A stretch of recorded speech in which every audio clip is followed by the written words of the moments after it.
आज ठाकुर जी से बड़े सुंदर प्रश्न किए। ये गृहस्थियों के लिए बड़ा अच्छा प्रसंग है, बड़ा ध्यान से सुनिए। गुरुदेव सुखदेव बोलते राजन, पहला प्रश्न किया कि निर्विण्णा नितरां भूमनस्दिन्द्रियतर्षणा येन संभाव्यमानेन प्रपन्नान्तमतमः प्रभो। पहला प्रश्न किया निर्विण्णा नितरां भूमनस्दिन्द्रियतर्षणा। बोले हे कपिल भगवान, इस जीव की हमारी जो इंद्रियां हैं ना, नाक कान मुंह जिह्वा, इनकी कभी तृप्ति नहीं होती, हर समय अनसेटिस्फाइड रहते हैं। आंखों को कितनी भी मूवी दिखाओ, इस जीव को कितना भी भोजन खिलाओ, तृप्ति होती ही नहीं, चाह बढ़ती जाती है। बोले माँ, इन इंद्रियों पर धीरे धीरे नियंत्रण करना चाहिए। जिह्वा को कितना भी भोजन करो, पर ये जीव ऐसी है कि 32 सैनिकों के बीच में रहती है, इतनी सुरक्षा, और मीठी वाणी बोल देती है तो बहुत बड़ा आनंद हो जाता है, और थोड़ा सा कड़वापन बोल देती है तो महाभारत भी खड़ा कर देती है प्यार से।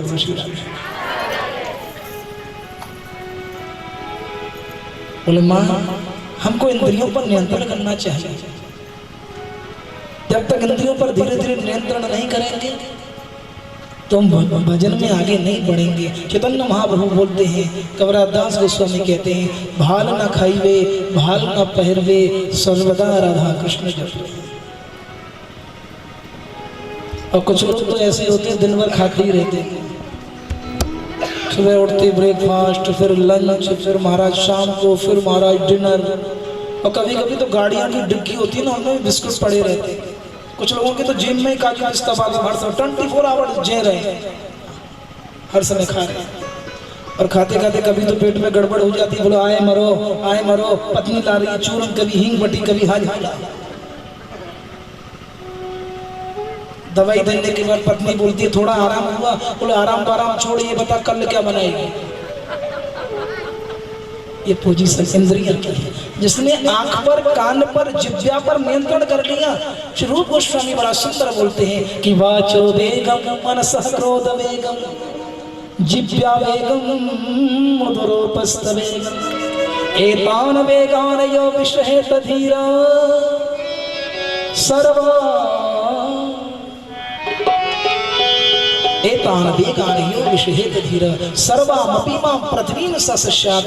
जिसने मन के वेग को, नेत्र के वेग को, जिह्वा के वेग को रोक लिया, वो पूरे संसार पर शासन करने लायक है। देखिए, ये जो हमारी इंद्रियां हैं, आंख नाक कान मुंह, इनको चंचल कौन बनाता है? बोले मन। ये मन बड़ा व्यभिचारी है, दुष्ट है, और दैट इज वेरी पावरफुल। बैठे हो आप लोग यहाँ, और याद आ रही घर की सासू माँ सोच रहा है देखना कहीं भाई बहू मेरी चुगलखोरी तो नहीं करते। बैठे टाटा नगर में, मन घूम रहा है अमेरिका में, 1 सेकंड में मन पहुंच जाता है। कभी लोग सभा कर रहे थे, सब लोग गान कर रहे थे, बाबा आए, बोले मैं भी कुछ बोलूं। अरे बोले क्या बोलेगा? वही राधे श्याम सीताराम आर की बोल रहे आप? चलो दे दो माइक, दे दो। माइक दिया तो बाबा बोलता है कि मन कभी दिल्ली और मन कभी लंदन। बोले की बोल लो बाबा? बोले शब्दों पर ध्यान मत दो, इसका रहस्य समझो, गाना मत सुनो, मन का रफ्तार देखो। मन कभी दिल्ली और मन कभी लंदन। कितना प्रभाव है इस मन का। जिस लंदन अमेरिका जाने में भाई एरोप्लेन 30-30 घंटे लगते हैं, वो 1 सेकंड से पहुंच जाता है। ये मन बड़ा चालाक है।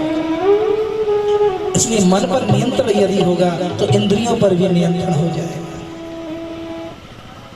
एक राजा था, उसके यहाँ एक बकरा था, उसने ढिंडोरा बटवा दिया। संसार में जो भी व्यक्ति इस बकरे का पेट भर देगा उसको आधा राज्य दे देगा।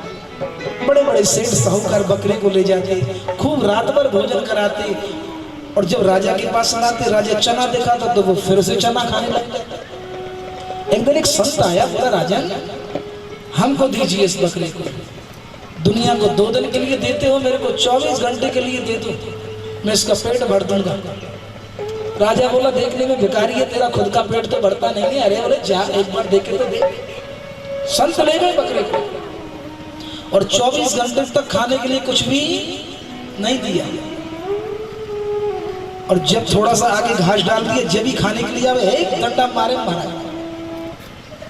और 24 घंटे तक सूखता रहा महाराज उसको, बकरे को खूब पिटाई किया। और बकरा भी मार मार खा के जो मोटा था ना, ये रकम हुई पतला हो गई। अब राजा के पास संत आए, बोले राजन, बोले भर गया पेट? बोले हाँ भर गया।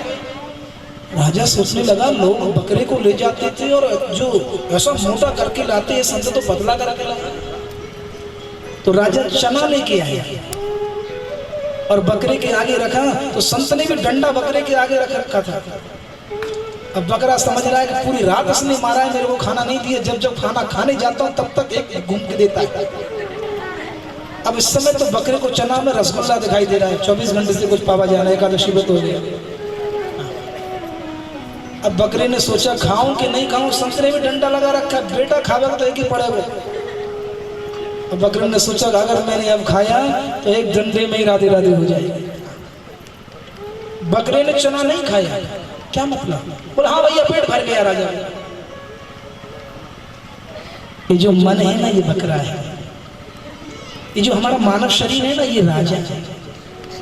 तो मन रूपी बकरे का पेट कब भरेगा? जब जीवन में गुरु रूपी संत मिलेगा। और गुरु रूपी संत क्या करेगा? बोले डंडा मारेगा।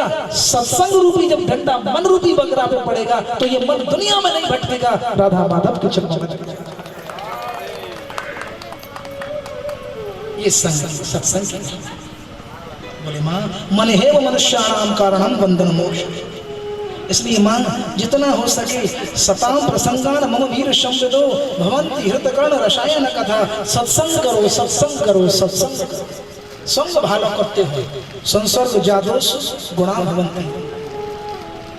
कि एक घड़ी आधी घड़ी आधी से पुण्या तुलसी संगत साधु की तोहरे कोट अपरा।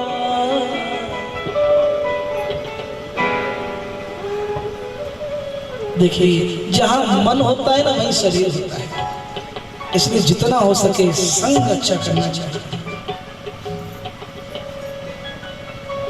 बोले मां संग के द्वारा मन पर नियंत्रण करते हैं। ये मन बड़ा चंचल है, कबीर ये है मन लालची, माने नहीं गवार, भजन करन को आलसी और भोजन को तैयार, हर समय तैयार रहता है। बोले मन को नियंत्रण करने के लिए दूसरा नियम बताया अष्टांग योग के द्वारा। इसमें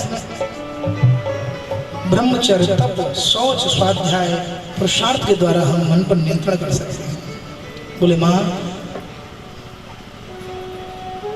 जीव को सबसे पहले जल्दी जगना चाहिए और जग के भगवान का दर्शन करना चाहिए। दर्शन का विधि वर्णन किया है। वाहुंश बंदर गिरहे परवर्तने नृणत्वाहो बलयान धिलोक पालन। सबसे पहले ठाकुर जी का चरण दर्शन करना चाहिए। एकदम डायरेक्ट मुख का दर्शन मत करो, फिर घुटनों का दर्शन करो, फिर भगवान के उदर पेट का दर्शन करो, फिर भगवान का वक्षस्थल का दर्शन करो और सबसे अंत में भगवान के मुख का दर्शन करो। सुस्मितम भाव ये नमक। भगवान का दर्शन हम क्यों करते हैं? दर्शन से एक लाभ मिलता है, क्योंकि भगवान का जो मुख है ना वो ऑल टाइम कीप स्माइल, मुस्कुराते रहते हैं और हम हर समय टेंशन में रहते हैं। जो रसिक लोग होते हैं ना वो रस में होते हैं और हम लोग सिर्फ, हम रसिक नहीं होते, सिर्फ सिक होते हैं। भगवान कहते तू जीव मेरा है, हर समय मुस्कुराता रहा कर। आजकल तो मुस्कुराहट गायब हो गई है, जबरदस्ती योगों में हंसाया जाता है। बाबा रामदेव हंसाते हैं। अरे स्वयं घर में हंसोगे तो योग करने की भी आवश्यकता नहीं पड़ेगी। प्यार से बोलो श्री। और जब कैमरा वाला आता है ना, फोटो वाला, बोले प्लीज थोड़ा सा स्माइल देना, उसको भी कहना पड़ता है। हम लोगों की स्माइल खत्म हो गई है, हंसना भूल गए हैं। और साइंस में तो इतना है कि जो ज्यादा हंसता है ना वो सबसे ज्यादा प्रसन्न रहता है, उसका ब्लड का सर्कुलेशन मस्त होता है। अब तो हंसने के लिए भी बोलना पड़ता है कि प्लीज थोड़ा सा स्माइल कर दो, खूब मुस्कुराते रहो। अरे जीवन में जो होना है वो होगा और जो नहीं होना है वो कभी नहीं होगा। और जब हमारे राधा माधव हमारे साथ हैं तो सब अच्छा ही अच्छा होगा।